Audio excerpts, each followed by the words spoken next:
성경 말씀 마태복음 16장 24절을 보겠습니다. 이에 예수께서 제자들에게 이르시되 아무든지 나를 따라오려거든 자기를 부인하고 자기 십자가를 지고 나를 좇을 것이니라.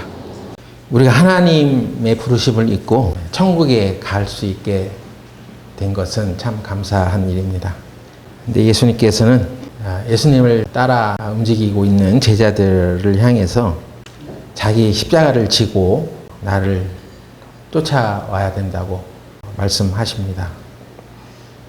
이것은 우리가 단지 그냥 구원을 받는 것에만 머무르는 신앙이 아니라 주님이 오시는 그날까지 우리들이 주님의 제자된 자로서 어떻게 살아가야 하는지를 알려주시는 것이고 우리 신앙생활을 어떻게 해나가야 하는지를 계시해 주시는 말씀입니다.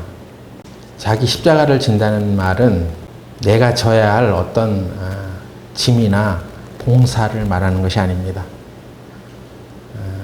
우리는 이 자기 십자가를 진다는 말이 그건 내가 져야 할 십자가야 하면서 떼내버리고 싶은 혹인데 달라붙어서 나를 괴롭게 하는 그런 존재 또는 부담, 짐 이런 것을 가지고 자기 십자가를 지는 것으로 이제 생각을 하고 있는 경우가 있어요.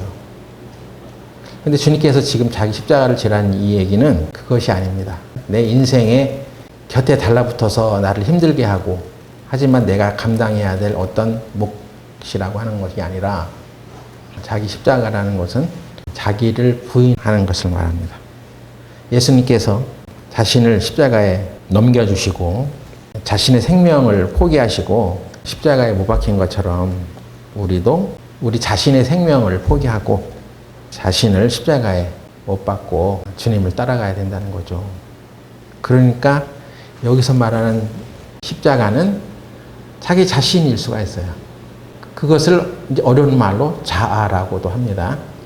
자기 자신의 주관 또는 생각, 의지 뭐 이런 것들을 말하는 것이죠. 그러니까 자기 십자가는 내 옆에 있는 골칫덩어리가 아니라 자기 자신을 말하는 거예요. 자기 자신의 의지, 생각 이런 거. 그것을 십자가에 못 박고 자기를 부인하고 주님을 따라가야 한다는 거죠. 그렇지 않으면 주님을 따를 수 없다는 것입니다. 이것은 주님의 제자들에게 하신 말씀입니다. 이제부터 주님을 믿기로 했고 주님을 내 상전으로 모시기로 했어. 나는 이 구원받은 하나님의 자녀들이야 라고 생각하는, 그래서 하나님 뜻대로 살고자 하는 마음을 가진 자들에게 주님께서는 나를 따라오려거든 자기를 부인해 자기 십자가를 져 자기를 십자가에 못 박고 따라와야 돼. 그것을 말하는 것입니다. 우리가 영적으로 또 성령으로 충만한 삶을 살아가는 데서 가장 방해가 되는 것이 바로 자기 자신이라는 것입니다. 그래서 성령의 인도를 받는 사람이 바로 하나님의 아들들인데 성령의 인도함을 받는 삶을 살려면 우린 우리의 생명을 잃어버려야 한다는 조건이 있다는 것입니다. 자아를 부인하라, 자기를 죽여라, 뭐 이런 얘기들을 우리가 신앙생활 하면서 심심치 않게 듣고 살아왔는데 그것이 그렇게 쉽지 않다는 것입니다. 바울도 자기 신앙의 간증을 하면서 내 속에 하나님을 향해서 살아가고자 하는 선한 마음은 있는데 그것을 행할 능력이 없다는 것에 대해서 좌절한 적이 있습니다. 구원받은 사람들은 로마서 7장에 있는 바울의 간증을 잘 새겨들어야 합니다. 바울도 고민했던 흔적이 있습니다. 선을 행하려고는 하나 선을 행하는 근본 힘이 자기에게 없다는 것을 알고 좌절했던 거죠. 그러나 자기를 인도하시는 성령의 힘을 의지해서 소망을 얘기했고 로마서 8장에 이어지는 말씀에 보면 이제 성령을 따라 살아라 하는 얘기를 이제 권고하고 있습니다. 자기를 죽이지 못하고 자기 생명을 부인하지 못하고 주님을 따르다가 교훈을 받은 사람 중에 한 사람이 바로 베드로라고 할 수 있어요. 베드로는 너희는 나를 누구라 하느냐 하는 그 예수님의 질문에 주는 그리스도시요 살아계신 하나님의 아들이라고 하는 위대한 고백을 하게 됩니다. 이것은 한 개인이 그리스도를 만남으로 인해서 그리스도가 누구인지를 인지하는, 그리고 우리 신앙의 기초가 되는 어떤 고백이라고 할 수 있습니다.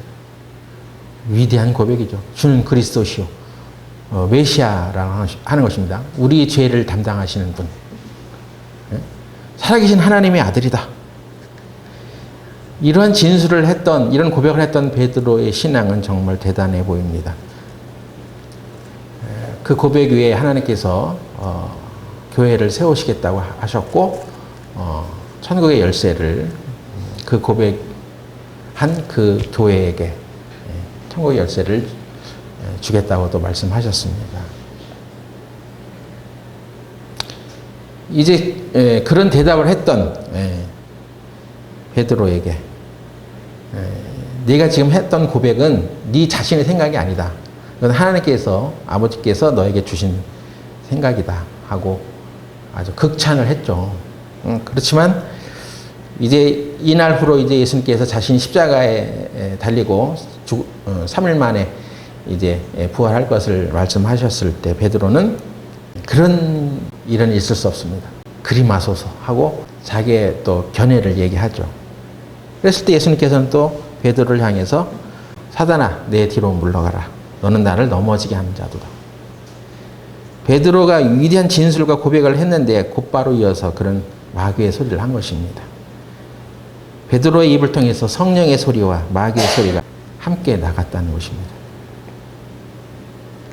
그래서 우리는 구원을 받았다고 하는 것은 이제 하나님의 자녀로 그 신분이 바뀌었다는 것을 말하는 것이지 우리가 성령으로 충만해졌다는 얘기를 말하는 것은 아니에요. 거듭난 그리스도인들도 성령의 소리를 하고 또 잠깐 지나면 마귀의 소리를 하는 것입니다.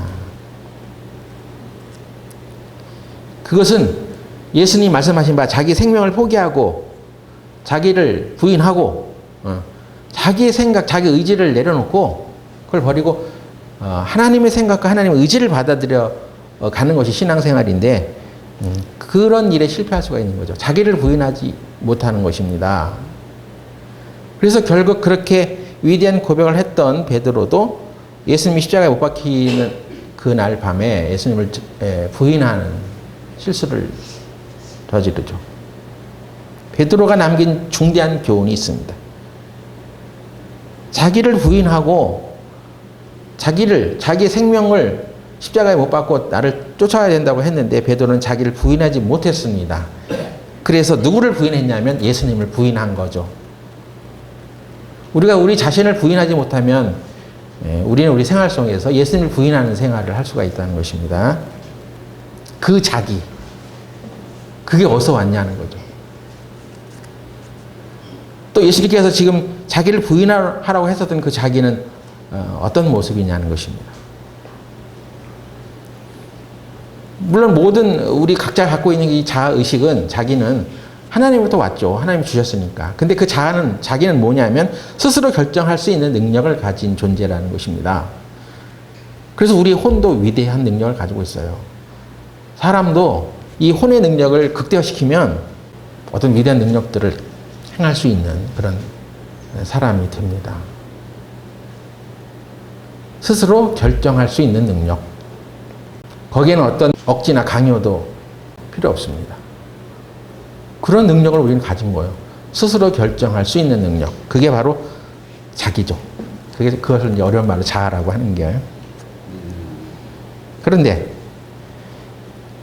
그 자기 스스로 결정할 수 있는 그 능력에 문제가 생긴 것은 바로 아담의 범죄로 인한 것이었습니다.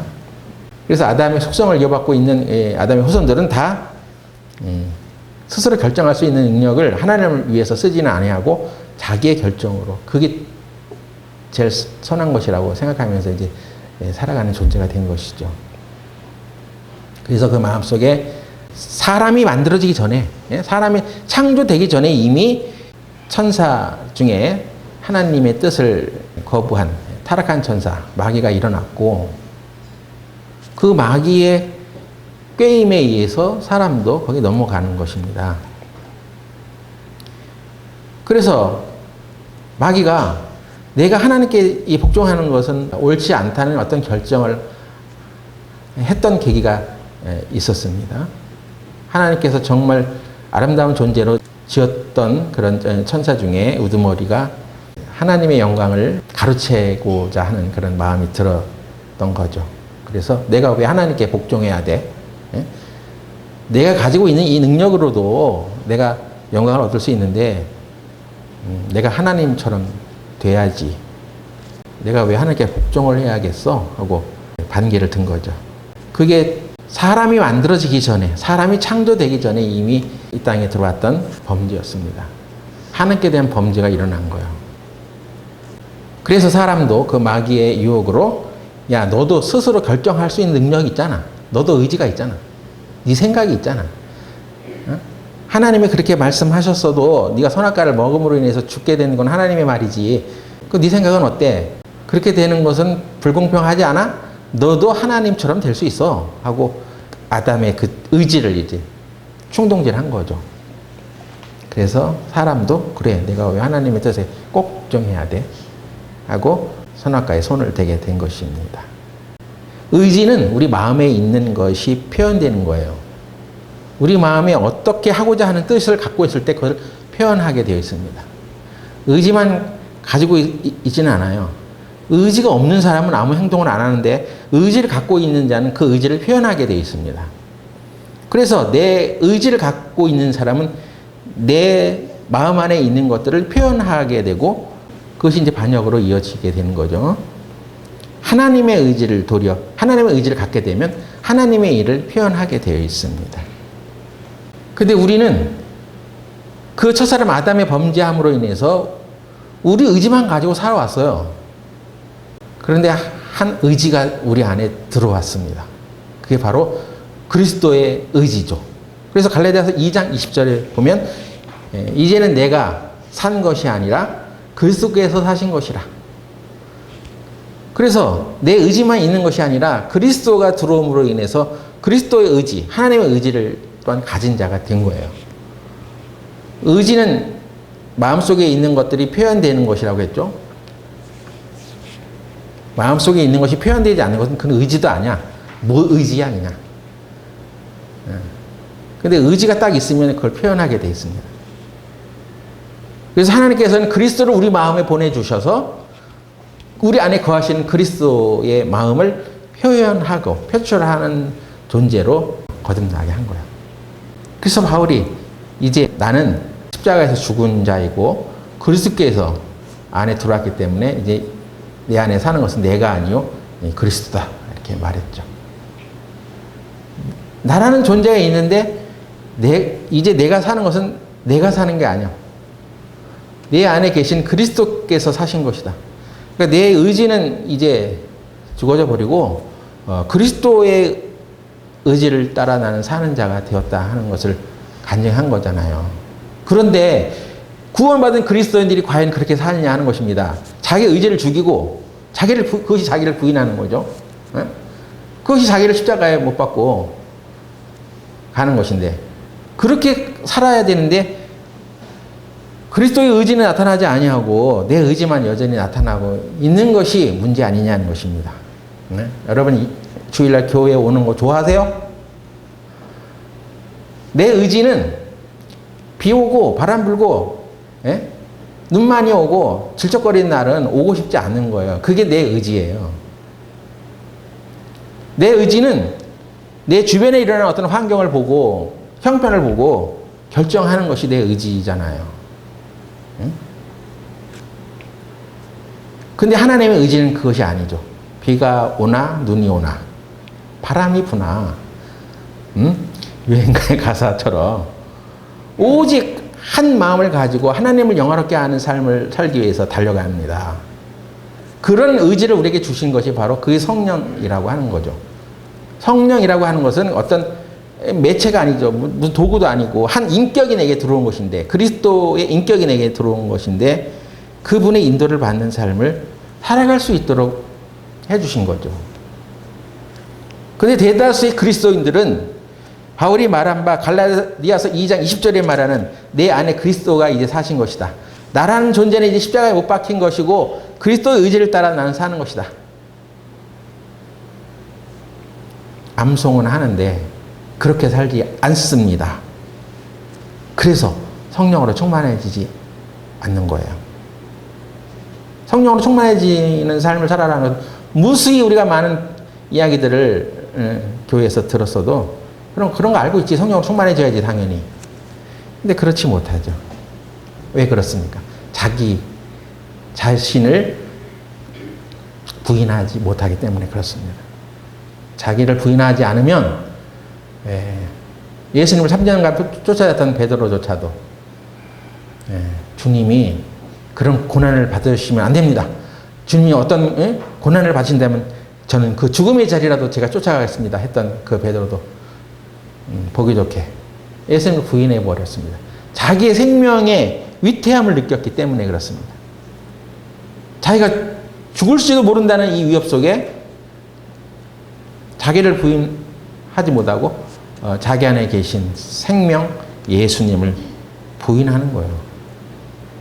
이 순간에 그는 스스로 결정할 수 있는 그 능력이 자기 자신이었지 자기가 지금 섬기고자 했던 예수님은 아니었던 것입니다. 그 부인하는 날에 예수님의 눈동자와 베드로의 눈동자는 마주쳤을 것입니다. 그 순간에 베드로는 참회를 하죠. 내가 그렇게 내 입으로 죽는 그 자리에 가더라도 나는 주님을 부인하지 않겠다는 그 말을 보기 좋게 부인해버리고 자신이 사는 것 같이 그 길을 쫓았습니다. 그런데 그건 사는 길이 아니었어요. 오히려 그리스도를 자기 마음 가운데서 지워버리려고 했었던 그런 순간이었을지도 모릅니다. 그 순간에 그 안에는 그리스도가 사신 것이 아니었어요. 주님께서 나를 쫓아오려거든 자기를 부인하고 자기를 십자가에 못 박지 않고서는 나를 쫓을 수 없다고 하신 것은 우리 육신의 자연적인 생명을 가지고 주님을 쫓아가는 것이 아니라 이제 주님의 새 생명을 얻은 자들이기 때문에 그 생명이 나타나도록 그분의 인도를 받아가야 한다는 것입니다. 그러면 나는 죽고 내 뜻은 하나도 없나요? 아니, 내 뜻이 하나님의 뜻이 돼버리면 되죠. 성령이 우리에게 오셔서 성령의 뜻, 성령의 의지가 내 의지를 다스리면 되는 것입니다. 그러면 가장 좋은 하나님의 뜻을 받아서 우리가 살아갈 수 있기 때문에 하나님의 인도하심을 받는 자가 되는 것이죠. 어떻게 자기 자신을 부인할 수 있겠냐는 것입니다. 그런 변화된 삶을 살아가려면 첫 번째 기본적으로 말을 잘 들어야 됩니다. 성령이 하시는 말에 잘 귀담아 듣고 그걸 들어야 됩니다. 부모가 자녀들을 낳고 그 자녀들이 가장 어여쁠 때는 그 자녀들이 부모의 말을 잘 들을 때 그렇지 않겠습니까? 네? 저는 자식이 하나밖에 없어서 자식이 몇 명인 사람의 마음을 잘 이해는 못할 수가 있어요. 그런데 내 자식도 내 말을 잘 들으면 귀엽습니다. 그러면 자식을 한 서너 명 갖고 있는 사람은 그 중에서 어떤 자식이 더 마음에 화답이 되겠습니까? 물론 자기 자식이니까 말을 안 들어도 다 동일하게 사랑을 나타낼 수 있죠. 근데 뭐 10손가락 깨물어서 안 아픈 손가락이 있냐고. 그 중에 특별히 더 아픈 손가락이 있을 수 있죠. 더 마음이 가는 사람 누구냐? 그건 자기 말을 잘 듣는 자식 아니겠어요? 그 자식이 더 잘 되기를 바라고.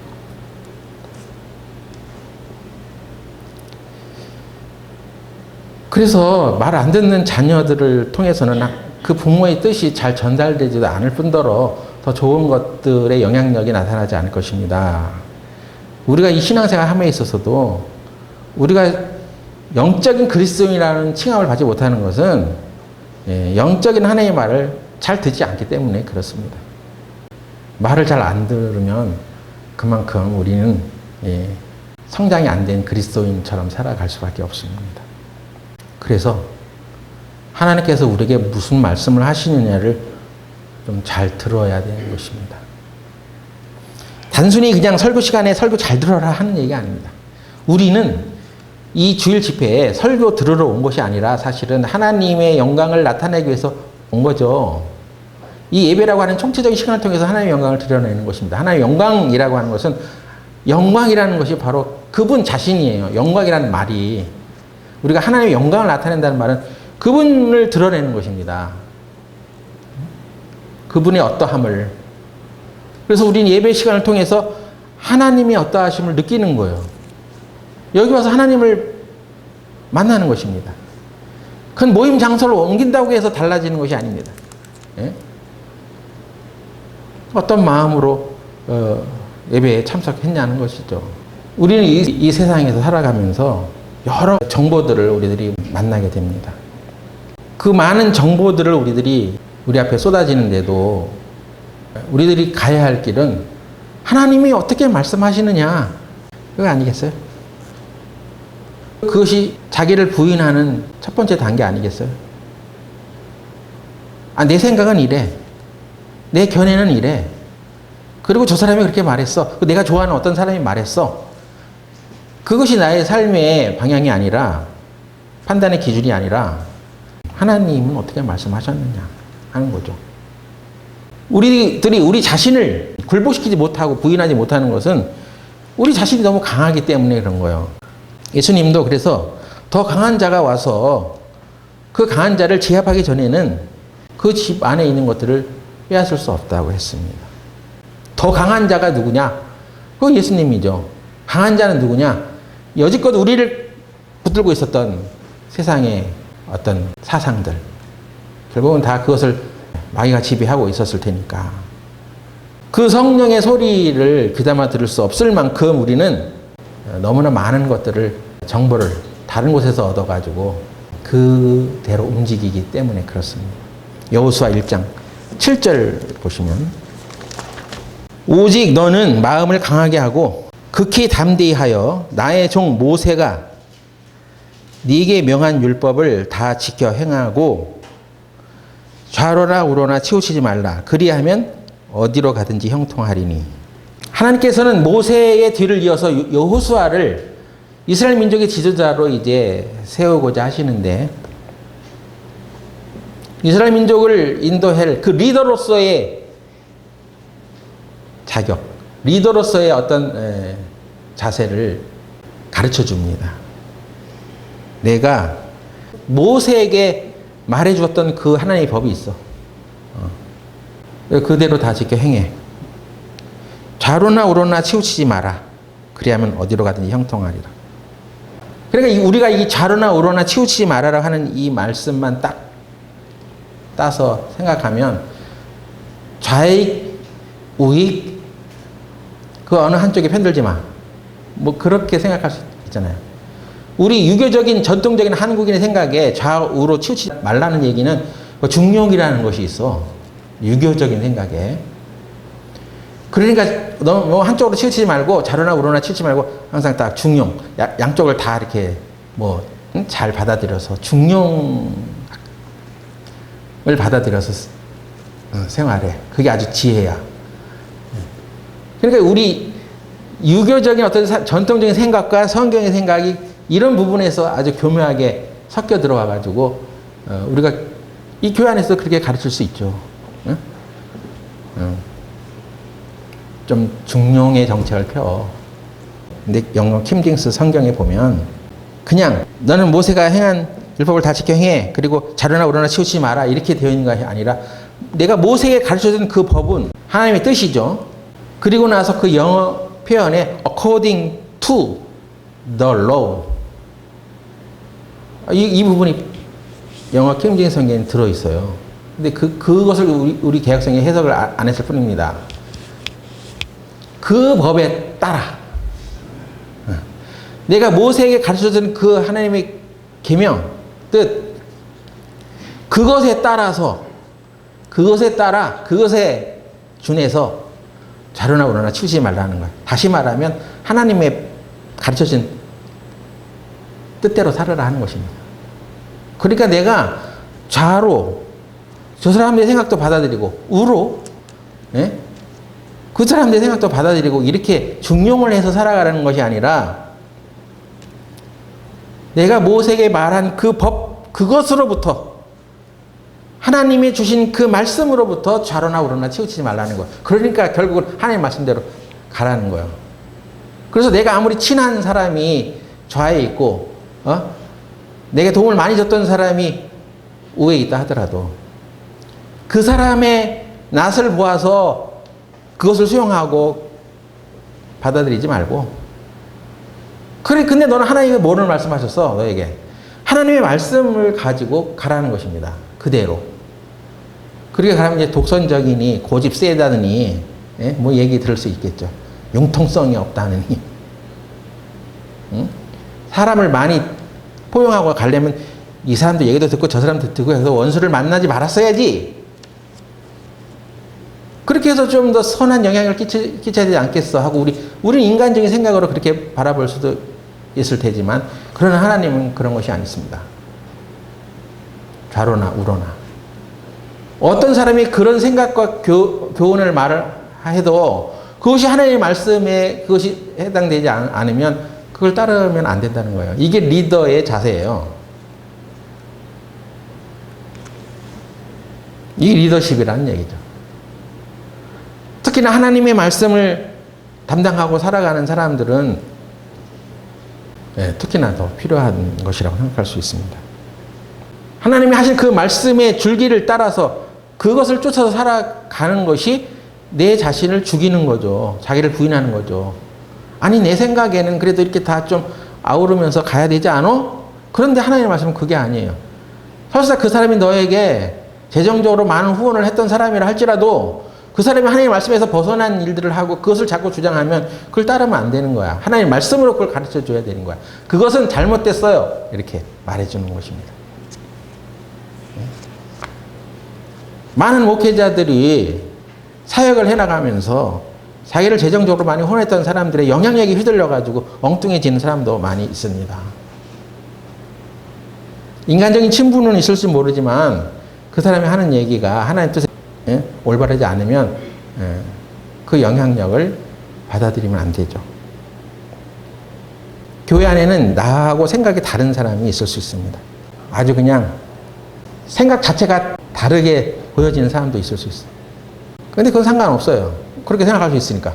그런데 하나님 뜻이 나타나면 그게 하나님 뜻이면 하나님 뜻으로 하나가 돼야 하는 것입니다.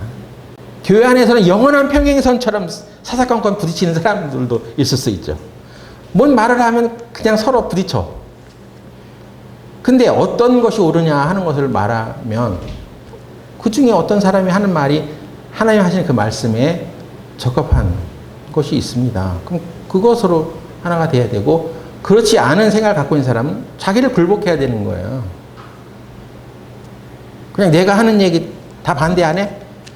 아, 기분 나빠. 그래서 계속 부딪힐 것이 아니라 자기를 죽여. 자기 생각을 십자가에 못 박어. 내 생각이 육신적인 것이니까 하나님의 생각과 맞지 않으니까 육신적인 생각을 갖고 있는 사람이 죽어야지. 그래야 하나님의 뜻을 따를 거 아니겠어요? 그래서 일단은 하나님이 말씀하신 그 법에 따라 그 뜻에 따라 거기에서 좌우로나 우로나 치우치지 말라는 것이지 그냥 다 중용하라는 뜻은 아니라는 거예요. 그래서 하나님께서는 하나님의 말씀과 그 뜻을 전달할 때 분명한 하나님의 뜻을 알도록 힘써야 된다고 했던 것입니다. 출애굽기 17장 14절 여호와께서 모세에게 이르시되 이것을 책에 기록하여 기념하게 하고 여호수아의 귀에 외어 들리라. 내가 아말렉을 도말하여 천하에서 기억함이 없게 하리라. 하나님께서는 모세를 통해서 여호수아를 훈련시키실 때 이것을 책에 기록해 기념하고 여호수아의 귀에 외워 들리라. 아주 여호수아가 이렇게 이제 훈련을 받게 됐다는 것입니다. 이건 계속해서 모세가 여호수아에게 이것을 계속 외워서 들려주라고 하는 말도 되고, 아주 귀에 못이 박히게 들어가지고 그게 이제 그 사람의 지배적인 생각의 주류가 됐다는 거예요. 우리는 어떤 생각을, 어떤 사상을 많이 듣느냐에 따라서 그 사람의 행동, 의지가 이렇게 표현됩니다. 사람들은 자기가 자주 들은 말에 좌우되는 거예요. 여러분, 지속해서 하나님이 하신 말씀을 주목하지 않고 신문, 방송, 이런 뉴스 그런 것만 계속 보면 잘못된 견해, 이걸 갖게 됩니다. 그러니까 하나님의 뜻에는 맞지 않는 자기 견해가 구축이 되는 거예요. 그래서 자기가 많이 들은 얘기대로 이제 생각하고 판단하는 거죠. 그래서 하나님의 말씀을 들어도 자기가 많이 들었던 그 생각에 의해서 이 구축된 것이 있기 때문에 거기서는 맞지 않으면 과연 그럴까? 주님이 오신다고 하는데도 과연 주님이 빨리 오실까? 생각지도 못한, 알지 못한 날에 주님이 오신다고 얘기하는데도 과연 그럴까? 자기가 들었던 얘기들은 그렇게 주장하는 일부 광신도들이 있습니다. 맨날 그런 세상적인 어떤 뉴스와 교훈들을 들으면서 이미 구축되어 있는 자기의 어떤 사상이 있단 말이에요. 그래서 주님이 곧 오신다는데도 반응하지 않아. 또 저러다 말겠지.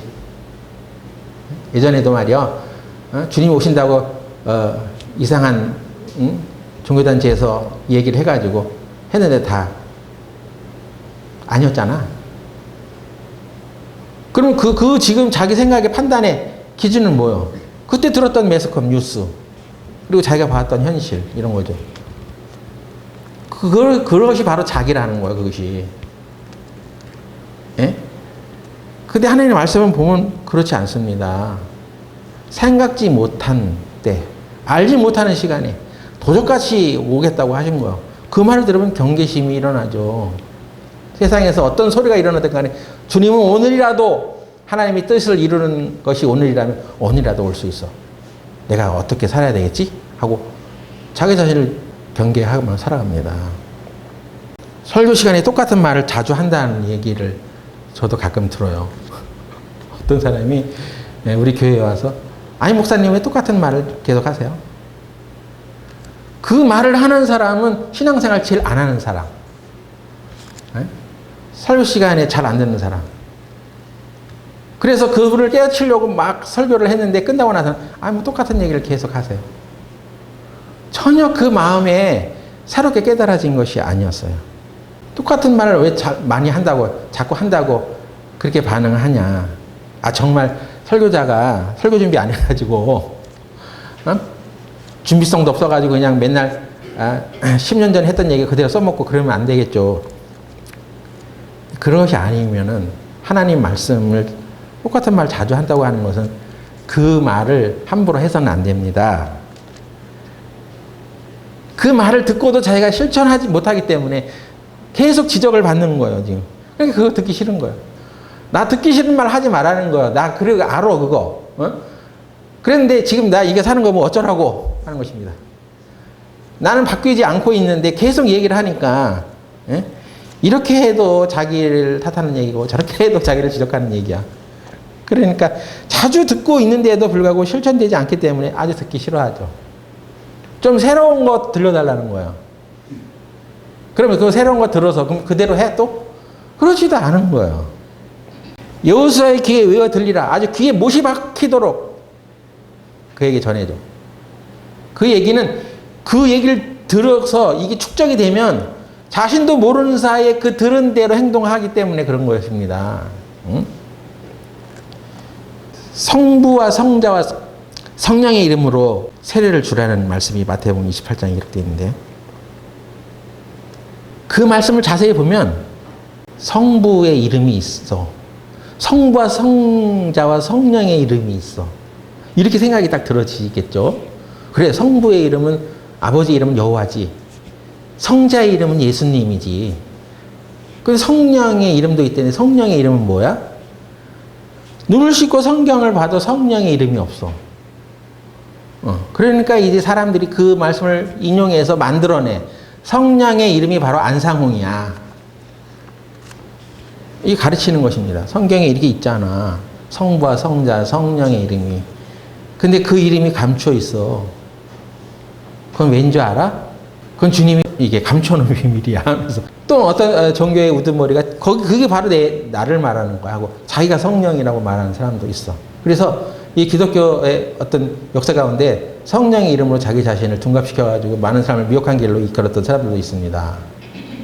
그런데 우리가 그렇게 헷갈릴 수 있었던 문장의 말씀들이 우리가 잘 몰라서 이제 그랬던 것 같아요.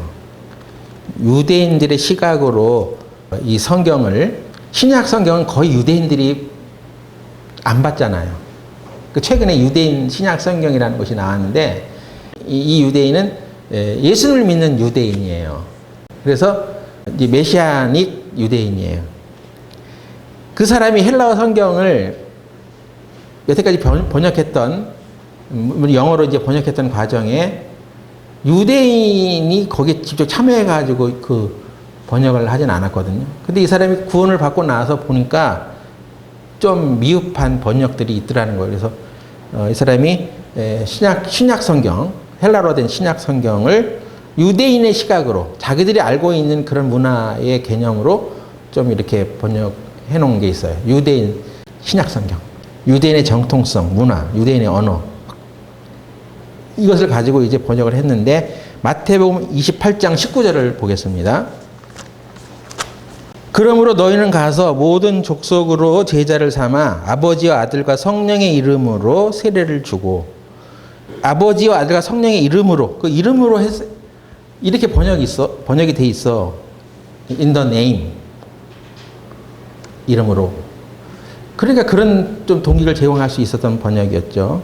근데 이 유대인 성경이라는 곳에 보면 이것을 in the name이라고 번역해 놓지 않고 그가 영어로 번역한 성경에 보면 into reality.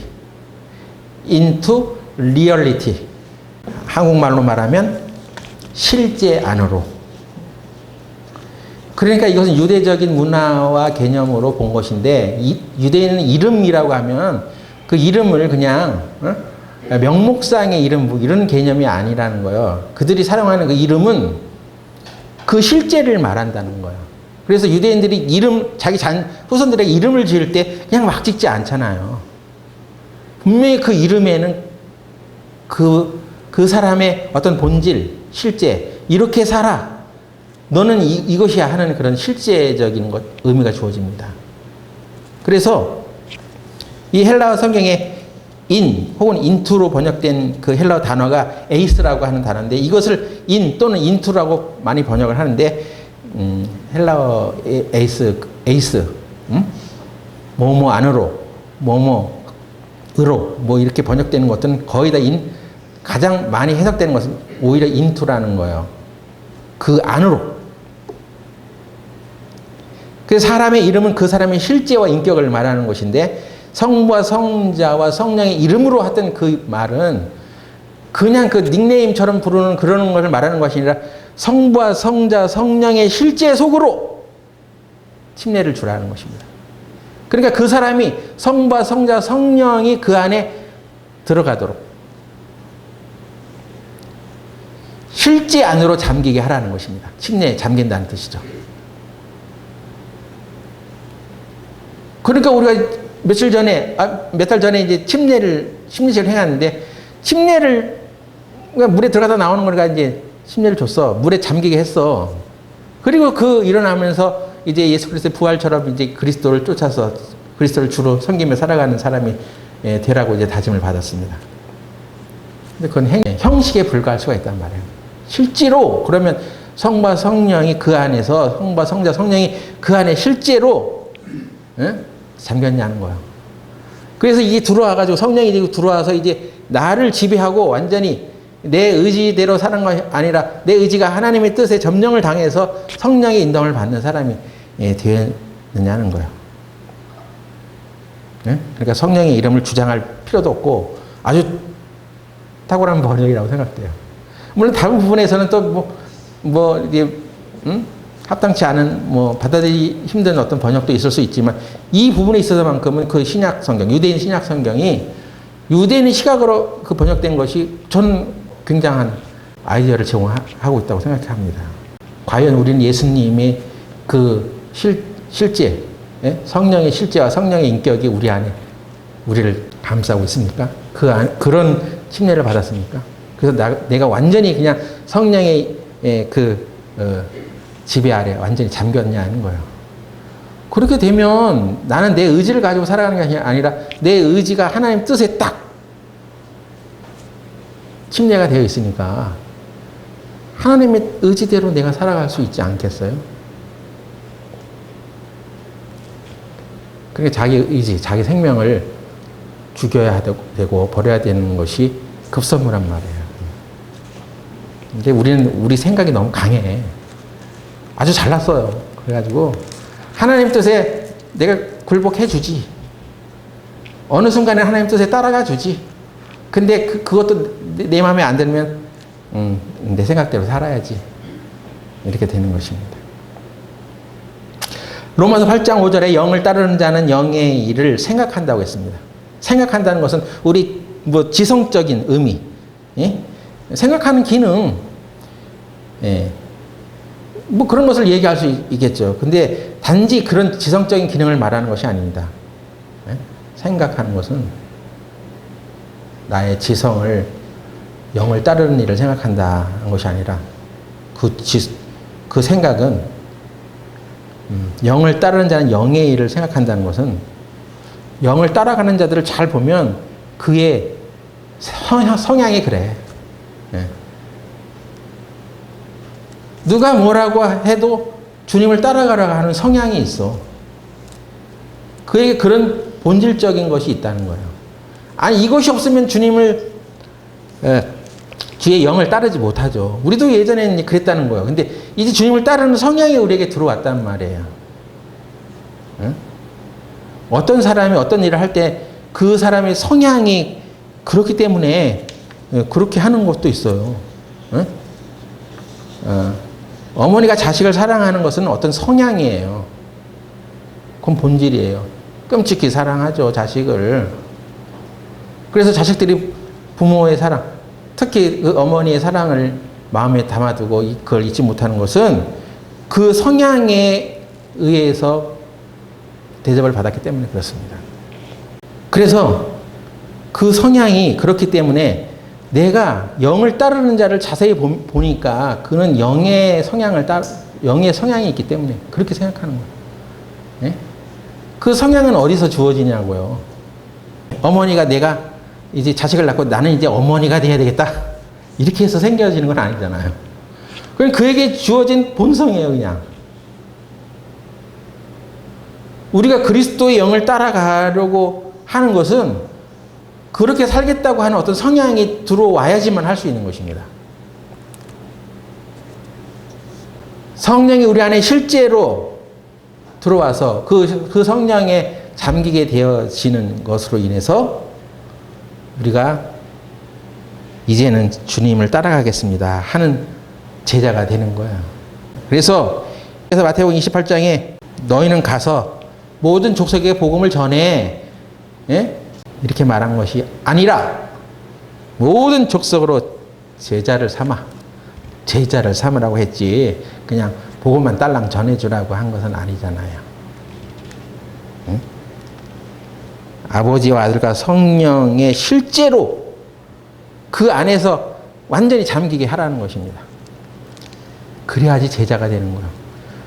구원을 받은 사람인데 제자들은 아닌 사람이 수두룩합니다. 어? 구원을 받았다고 하는데 제자의 길을 가지 않은 사람은 너무나 많아요. 다 자기가 펄펄 살아있기 때문에 그런 것입니다. 내 생각이 하나님 생각보다 더 나보고 죽으라고? 내 생각을 버리라고? 그렇지 않죠. 그런 생각을 갖고 있기 때문에 주님의 제자가 되지 못하잖아요. 예? 우리가 어떤 사람을 사랑하면 온통 우리 마음과 생각은 그 사람 생각뿐입니다. 예? 연애 안 해보셨어요? 예? 사랑하는 대상이 그를 완전히 사로잡으면 예, 그 사람에게 몰두하게 되고 그 사람을 기쁘게 하기 위해서 살아갑니다. 우리가 왜 주님의 뜻에 완전히 잠식되어서 살아가지 못하냐면 세상을 사랑하기 때문에 그렇습니다. 성령으로 충만하게 된다는 것은 하나님에 대한 사랑으로 가득 차 있다는 것입니다. 그래서 첫사랑을 버린 교회에 대해서 책망이 있었던 것이고요. 우리는 사랑으로 충만합니까? 예수님에 대해서 정말 난 예수님을 너무나 사랑합니다. 그런 것에 대해서 감동을 한번 받아보신 적이 있으세요?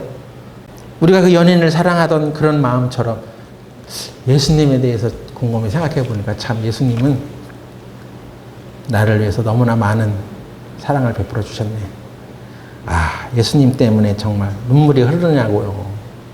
내가 버려야 될 것을 버리지 않고 있는데 어떻게 예수님이 나를 충만하게 주장할 수 있겠습니까? 내 인격을 전부 다 주님의 뜻에 맡기는 것이 그런 상태가 성령이 충만한 상태인데 성령 충만을 구하면서도 자기 자신으로 충만해 있어.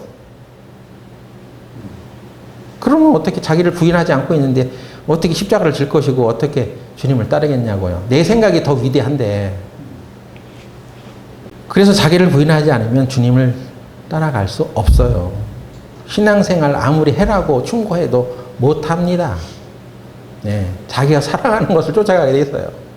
사람의 마음이 주님을 따르겠다고 하는 그런 마음으로 가득 차 있는 것은 그건 자기의 마음이 아니에요. 내가 이렇게 해야 되겠어. 이렇게 결심해서 일어나는 것이 아닙니다. 그건 다 성령의 열매예요. 성령이 나를 장악했을 때 그 일어나는 많은 열매들이 일어나잖아요. 그 열매가 일어나려면 뭐가 있어야 돼요? 나무가 있어야지. 예? 사과 나무에서 사과가 열리지. 요즘 복숭아 아주 맛있던데 복숭아, 천중도 나무가 있어야 돼. 황도 나무가 있어야 돼. 그래야지 열리는 거. 그냥 때만 되면 그냥 황도가 생겨나고 천중도가 열려? 그냥 생겨나? 마트에 가니까 천중도, 황도 많이 있는데 그게 그냥 계절만 되면 그냥 이렇게 나타나? 그것이 아닙니다. 그 어떤 나무에서 열린 거예요. 그러면 그 나무가 있어야지. 우리로 하여금 성령의 열매를 맺게 해주시는 것이 바로 성령이요. 그 성령이 내 안에서 얼마나 이게 작용되고 있는지, 충만하게 나를 잠식하고 있는지, 거기에 따라서 어떤 열매가 맺어지는 건데, 자기로 충만해 있는데 무슨 성령의 열매가 맺겠습니까? 그래서 영으로서 몸의 행실을 죽이면 산다고 했던 거예요. 그 영이 우리를 주장해. 그러면 그 영에 의해서 몸의 행실이 죽어져. 그러니 자기에게 초점을 두면 안 되죠.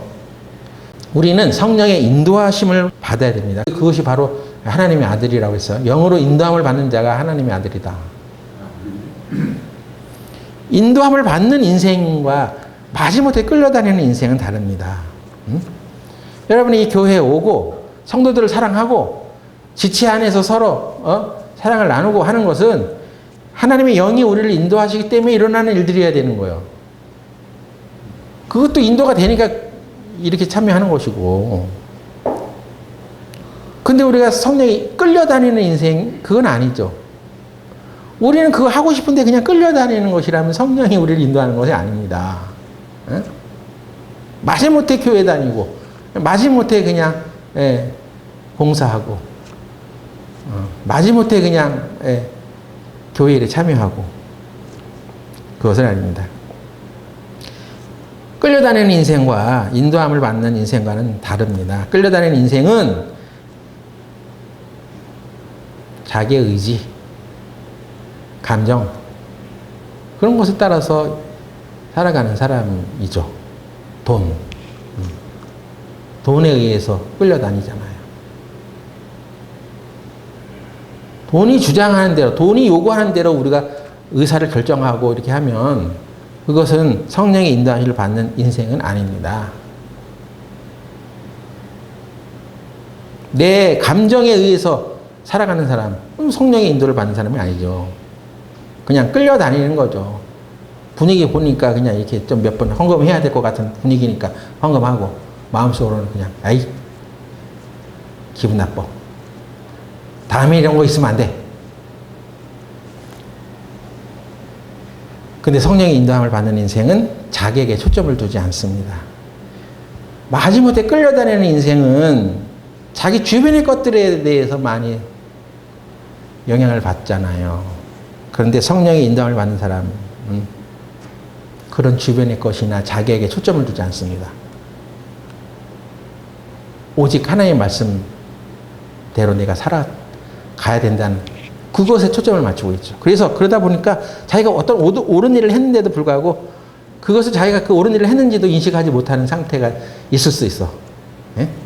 나는 이게 내가 옳은 일을 하고자 해서 한 게 아니라 그냥 했는데 나중에 보니까 이게 하나님 편에서 옳은 일이었어. 그 자기가 자기를 인식하지도 못해. 예수님 만국을 심판하실 때 어떤 사람은 우리가 언제 예수님을 돌아봤어요? 우리가 언제 예수님에게 냉수 한 그릇을 대접했어요? 우리가 언제 옥에 갇힌 예수님을 우리들이 돌아보았습니까? 그 자기가 뭘 했는지를 모르지 아직은. 근데 예수님이 가르쳐 주잖아요. 여기 네 옆에 있는 작은 형제에게 한 것이 그렇게 한 거예요. 그러니까 자기는 예수님에 대해서 인식하지 못하고 어떤 일을 했는데 예수님 그것이 바로 내게 한 일이다 라고 말했습니다. 이 사람은 자기 안에 있는 그 성향이 그렇게 한 거예요. 자기네 뭔가 다른 어떤 외부적인 것은 부족했는지 몰라도 그 하나님에 대한 사랑이 차고 넘쳤던 거예요. 그래서 돕지 않으면 안 되는, 도울 수밖에 없는 그런 삶을 산 것입니다. 차게 넘치는 것으로 해나간 거죠. 무엇이 넘쳤습니까? 그 사람이 돈이 넘쳤겠어요? 네? 재산이 넘쳐서 그 남을 도왔겠습니까? 그에게 넘쳤던 것은 하나님의 사랑이었습니다. 그 사랑은 성령의 열매였어요. 그래서 자기를 부인해가는 것은 굉장히 중요한 일이고 성령으로 우리를 충만케 하는 첫 번째 단계다 하는 것입니다. 우리는 오늘도 내일도 또 앞으로도 내 의지와 하나님의 의지는 계속 충돌을 일으킬 것입니다. 근데 내 의지대로 막 살아가면서 마치 그냥 그것이 그냥 하나님 뜻인 것처럼 교묘하게 포장하면 안 되죠. 내가 하나님 뜻대로 살지 못할 때는 이미 내 안에 의지가 그만큼 강하다는 거야. 나를 죽이지 못했기 때문에 그런 거예요. 그러니까 우리가 하나님이 우리를 충분하게 장악할 수 있도록 우리 자신을 부인해 가야 된다는 것입니다. 하나님으로 충만해 있으면 하나님의 사랑으로 충만해 있는 자는 성령이 충만한 자예요. 당신이 성령으로 충만한 사람입니까? 예? 그거에 대한 증거는 당신이 형제를 사랑합니까? 눈에 보이지 않는 하나님을 어떻게 사랑할 수 있겠냐? 네 눈에 보이는 형제도 사랑하지 못하면서 어떻게 눈에 보이지 않는 하나님을 사랑한다고 말할 수 있겠냐는 거야. 예? 여러분 증명하셔야 됩니다. 내가 성령으로 충만한 사람이야. 아, 내가 이번에 하나님 말씀 듣고 설교 듣고 성령으로 충만해졌어. 그래? 그럼 그 결과를 보여봐. 증명해봐. 네 눈에 보이는 형제를 사랑하고 있어. 그러면 저 사람은 나랑 기질이 달라요. 생각하는 방향도 틀리고 아주 태도도 달라요. 도대체 사랑할 수가 없어요. 그렇게 한다면 그건 거짓말이죠. 믿는 그리스도인들에게 당신은 하나님을 사랑합니까? 다들 하나님 사랑한다고 말합니다. 그렇게 안 하는 사람 없어요. 그것은 구원받았습니까? 구원받았다고 얘기하는 것과 똑같아. 그럼 그게 성령으로 충만합니까? 대다수의 그리스도인들이 자기가 성령으로 충만하지 않다는 것을 자백해야 하는 거죠. 아, 그 부분에 있어서는 참 부족합니다. 그럼 빨리 하나님 앞에 무릎을 꿇으라는 얘기야. 내가 부족하구나. 성령으로 충만하지 않기 때문에 내가 하나님의 사랑을 나타내지 못하는 거 아니에요. 하나님의 사랑이 나타나는 그곳에 하나님도 그 안에 있다고 했는데 우리가 하나님을 볼 수 없지만 내 안에 하나님이 있다는 것을 어떻게 증명합니까? 형제를 사랑하는 것을 통해서 볼 수 있습니다. 눈으로 보게 해놨어요. 하나님의 사랑이 내게 있다는 것을 눈으로 보게 해놨다니까요. 뭘 통해? 형제를 사랑하는 것을 통해. 성령으로 충만했다면 사랑이 충만합니다. 사랑이 있는 사람은 그 사랑에 이끌림을 받습니다. 온통 머릿속에 그거밖에 없는데 뭐. 그렇게 하려면 자기 의지는 내세우면 안 되죠. 서로 사랑하는 사람이 한다는 사람이 만나가지고, 아, 내 말은 이거야. 내 말 들어. 내 뜻은 이거야.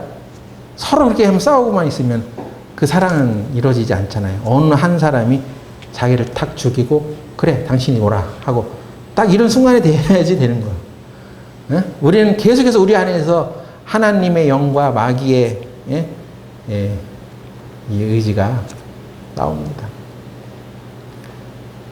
우리가 성령으로 충만해지고 주님의 뜻을 따라 살지 못하는 것을 가장 막는 방해물이 뭐냐? 자기 자신이라는 거예요. 자주 듣는 얘기인지 몰라도, 그러나 오늘 또 한번 들으세요. 자기를 부인하세요. 그리고 주님의 말씀을 들으세요.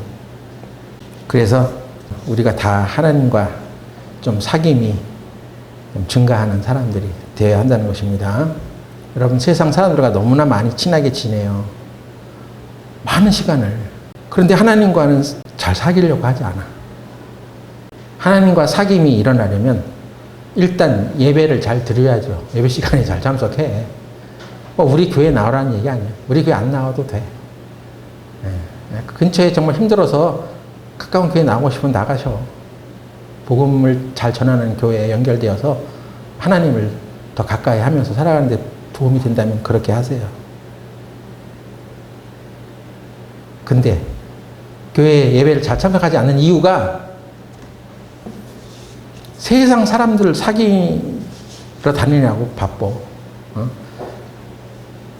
우리는 하나님이 사랑하는 것을 사랑하고 하나님 미워하는 것을 미워해야 되는데, 하나님이 미워하는 것은 우리가 사랑하고, 하나님이 하라고 한 것들은 사랑 안 해. 하나님과 사귀지 않아. 내가 성경을 보고 기도를 하는 것도 성경의 지식 하나를 얻기 위함이 아니고 하나님이라고 하는 그 인격을 내가 알아가는 거 아니겠어요? 난 정말 하나님을 사랑하기 때문에 그 하나님에 대해서 더 알고 싶은 거야. 그래서 하나님에 대한 사랑으로 내 마음에 가득 차 있어. 말로만 그렇게 하지 말고 그렇다고 하는 결과를 보이라니까. 그래서 네가 형제를 사랑해? 그냥 그 수도원에 가서 그냥 성경만 기tab하고 있지. 그래서 설교가 길다고 생각하면 자기 생각을 죽이고, 내 생각이 옳지 않다. 하나님 말씀 들어야 되겠다. 교회에 나오기 싫으면 내 생각이 잘못됐다. 내 생각을 죽이고, 그리고 교회에 나오는 거예요. 어느 형제가 미워지면 내 생각이 잘못됐다 하고 성령의 생각을, 하나님의 의지를 받아들이는 거예요. 그러면 어떤 열매가 맺어지는 거 아니에요. 맨날 자기 의지만 내세우고 있으니까 뭔 열매가 맺어지겠습니까? 그리스도인들은 이 사역의 성과를 위해서도 성령의 능력이 필요하지만 꼭 그것만 아니에요. 여러분 개개인에게 성령의 열매가 맺어져서 정말 예수님을 나타내는, 또 예수님을 따라 사는 그런 하나님의 아들이 되길 바랍니다. 기도하고 마치겠습니다. 거룩하신 하나님, 하나님께 성령을 우리 마음 가운데 주신 것은 예수님을 따라 살게 하려 함인 줄 압니다. 우리가 이 사역의 결과만을 위해서 성령의 능력을 구할 것이 아니라 주님을 따라가는 우리의 삶이 더 선하고 복되다는 것을 나타내기 위해서라도 우리는 주님의 능력이 필요합니다.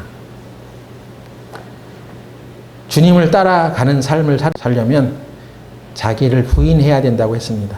오늘 이 말씀을 통해 자기 십자가는 자기가 져야 할 부담이나 봉사가 아니라 자기 자신이어야 한다는 것을 확실히 알고, 오직 내 안에서 그리스도가 살아 역사하도록 인도하여 주시옵소서. 예수님의 이름으로 기도드렸습니다. 아멘.